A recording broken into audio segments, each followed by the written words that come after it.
Honors Chemistry, and welcome to the last tidbit covering density and dimensional analysis. So some of you guys may be like, oh, density, this is so easy. We've been doing this since we were in middle school.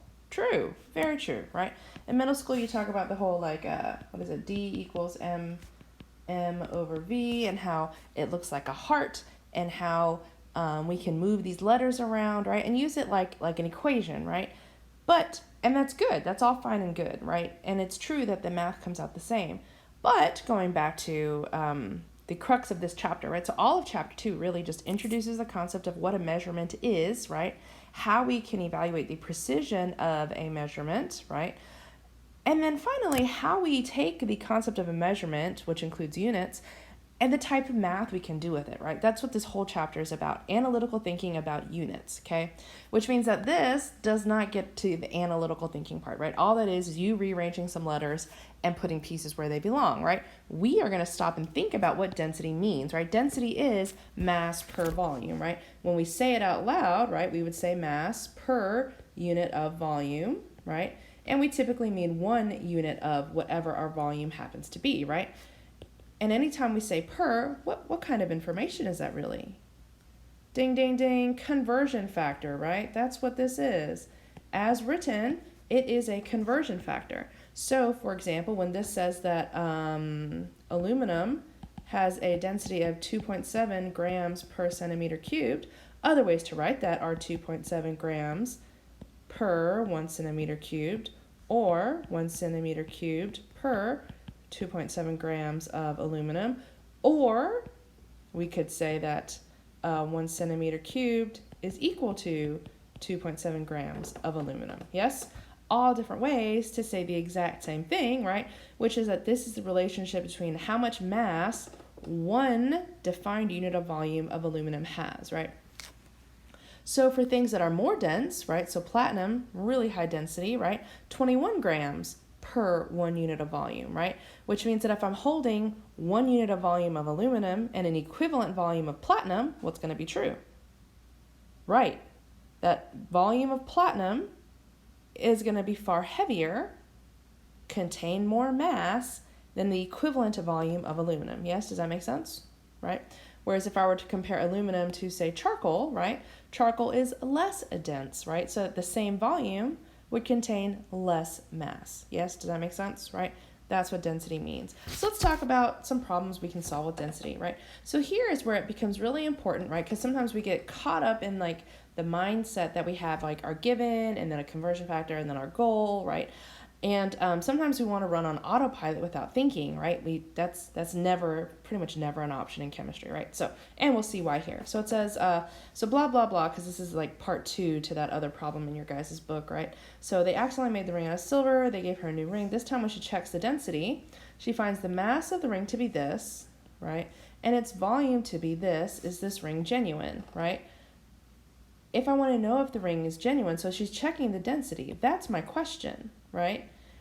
And then, so now I would think, well, what's density? Density is mass over volume, right? So that means to solve this problem, I'm going to take my mass, and I know that that's a mass because, well, the problem says mass, but grams is a measure of mass. And here it says volume, but even if it didn't say that, which when I write you a problem, it's not always going to say that, right? It says centimeters cubed. I know that cubed units are volumes, right? So 0.452 centimeters cubed. Now I'm just going to do that math. And here, right, is the origination of the grams per centimeter cubed. Because once I take my 9.67, and divide that by my other number, right, then I'm going to get 21.39 as my value, okay? And my new unit is going to be grams per centimeter cubed. Yes, that's where that unit comes from, because neither the gram nor the centimeter cubed cancels. That whole thing stays there, and that's why I get a 2-piece unit. Yes, does that make sense, right? With the implied denominator being 1, right? So again, we could take this, sig figs 3, so 21.4. So 21.4 grams, I could also say, per centimeter cubed. Yes, the implied number being 1. Yes, does that make sense, right? So if we read the next problem, it says a drop of acetone has a mass of this and a density of this, right? What is its volume in cubic centimeters? How many centimeters cubed, right?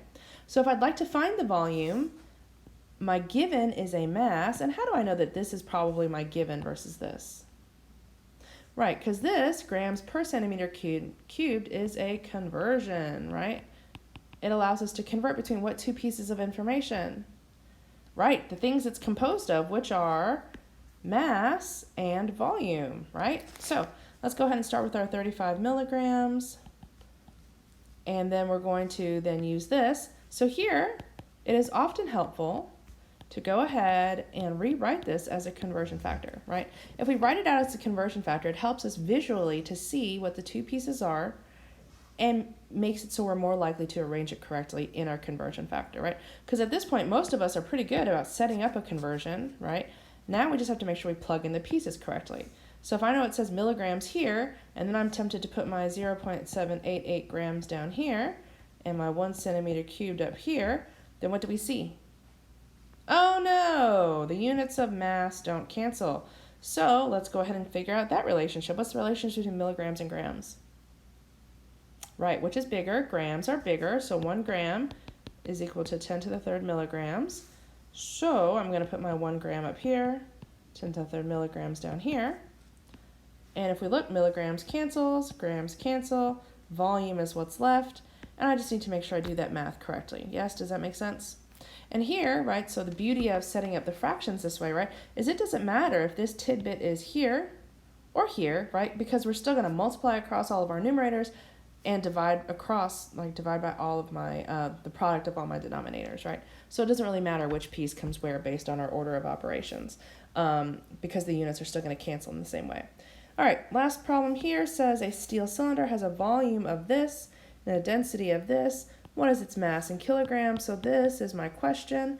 Density, this is a conversion factor, right? So 7.93 grams is equal to 1 centimeter cubed, right?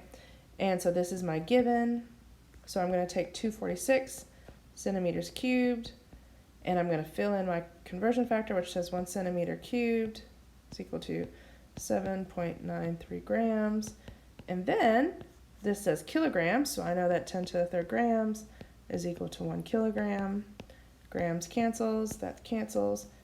Fantastic. And we just got to do the math and round to 3 sig figs. Good? All right, so then the last two problems from this section. So a pure gold medal bar displaces this volume of water, right? So here we do need to pay attention, right? This is a volume because we know liters, SI unit for volume. What is its mass in kilograms? That's our question. And I'm given this, which is that's a conversion we can use to help solve the problem, right? And we'll go ahead and take that second to rewrite this. Okay, so if I want to get to mass, I have volume and I want to get to mass. Density is what gets that done, right? So 0.82 liters. And I know that, this is in centimeters cubed. But what else do I know? I know 1 centimeter cubed is equal to 1 milliliter. And I know that 10 to the third milliliters is equal to 1 liter. Yes? Right? So let's go ahead and get that done. So 1 liter is equal to 10 to the third milliliters. And I know that 1 milliliter is equal to 1 centimeter cubed. And I know that 1 centimeter cubed is equal to 19.3 grams. Tin comes antimony, then tellurium, and iodine, and xenon, and then cesium, and barium is 56, and this is where the table splits, where lanthanides have just begun. Lanthanum, cerium, and praseodymium. Neodymium's next to promethium, then 62. Samarium, europium, gadolinium, and terbium, dysprosium, holmium, erbium, thulium. Thank you for listening. Be good and have a great day.